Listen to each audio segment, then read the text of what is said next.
Hi hi good friends, morning friends. ನಾನಿವತ್ತು tomato ಗೊಜ್ಜು ಹೇಗೆ ಮಾಡೋದು ಅಂತ ತೋರಿಸ್ತಾ ಇದ್ದೀನಿ. ಇಂಗ್ರೀಡಿಯೆಂಟ್ಸ್ ತೋರಿಸ್ತಾ ಇದ್ದೀನಿ, ನೋಡ್ಕೊಳ್ಳಿ ಏನೇನು ಬೇಕು ಅಂತ.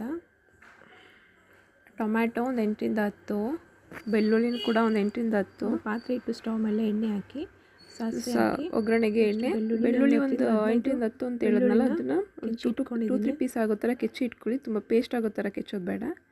ಈ ಥರ ಪೀಸ್ ಮಾಡಿ ಇಟ್ಕೊಂಡು ಮತ್ತು ಕರಿಬೇವು ಸೊಪ್ಪಿಗೆ ಹಾಕಿ ಚೆನ್ನಾಗಿ ಫ್ರೈ ಮಾಡಿ, ಅದು ಬೆಳ್ಳುಳ್ಳಿ ಗೋಲ್ಡನ್ ಕಲರ್ ಬರೋ ತನಕ ಫ್ರೈ ಮಾಡಿ. ನೆಕ್ಸ್ಟ್ ಈ ಕಡೆ ಟೊಮೊಟೊ ತೊಗೊಂಡಿರ್ತೀರಲ್ಲ, ಅದನ್ನು ಸಣ್ಣಕ್ಕೆ ಪೇಸ್ಟ್ ಮಾಡ್ಕೊಬೇಕು. ಫುಲ್ ಸಣ್ಣ ಪೇಸ್ಟ್ ಮಾಡ್ಕೊಬೇಕು. ಅದು ಪೇಸ್ಟ್ ಮಾಡ್ಕೊಂಡಿರೋದನ್ನ ಆ್ಯಡ್ ಮಾಡ್ತಾಯಿದ್ದೀನಿ. ನೆಕ್ಸ್ಟ್ ಚೆನ್ನಾಗಿ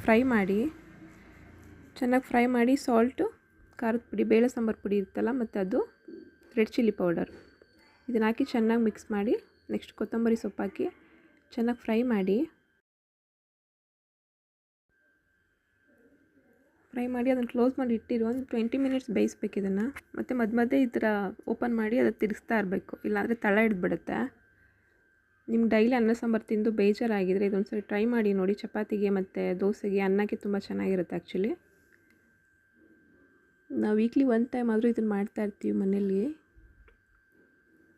ಹುಷಾರು ತಪ್ಪಿದಾಗ ಒಂದು ಒಳ್ಳೆ ಟೇಸ್ಟ್ ಕೊಡುತ್ತೆ. ಸ್ವಲ್ಪ ಖಾರ ಜಾಸ್ತಿ ಹಾಕ್ಕೊಂಡು ತಿಂದರೆ ತುಂಬ ಚೆನ್ನಾಗಿರುತ್ತೆ. ಈ ಥರ ತಿರುಗಿಸ್ತಾ ಇರಬೇಕು ಅವಾಗವಾಗ. ಮೀಡಿಯಮ್ ಫ್ಲೇಮಲ್ಲಿ 20 ಮಿನಿಟ್ಸ್ ಬೇಯಿಸಬೇಕು. ಅದು ಎಣ್ಣೆ ಬಿಡೋ ಥರ ಬೇಯಿಸಬೇಕು.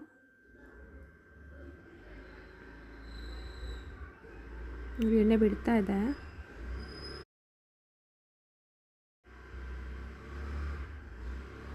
ನಾನಿವಾಗ ಅದನ್ನು ಕ್ಲೋಸ್ ಮಾಡಿ ಇಡ್ತೀನಿ 20 ಮಿನಿಟ್ಸ್. ಇವಾಗ ಆಗಿದೆ ನೋಡಿ, ನೀಟಾಗಿ ಎಣ್ಣೆ ಬಿಟ್ಟಿದೆ ಅದು.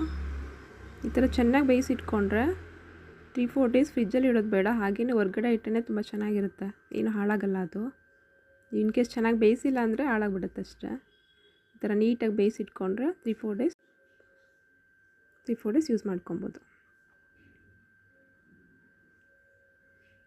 ಓಕೆ ಫ್ರೆಂಡ್ಸ್, ಒಂದ್ಸರಿ ಟ್ರೈ ಮಾಡಿ ನೋಡಿ, ಹೇಳಿ ಹೇಗಿದೆ ಅಂತ ಕಾಮೆಂಟ್ ಮಾಡಿ.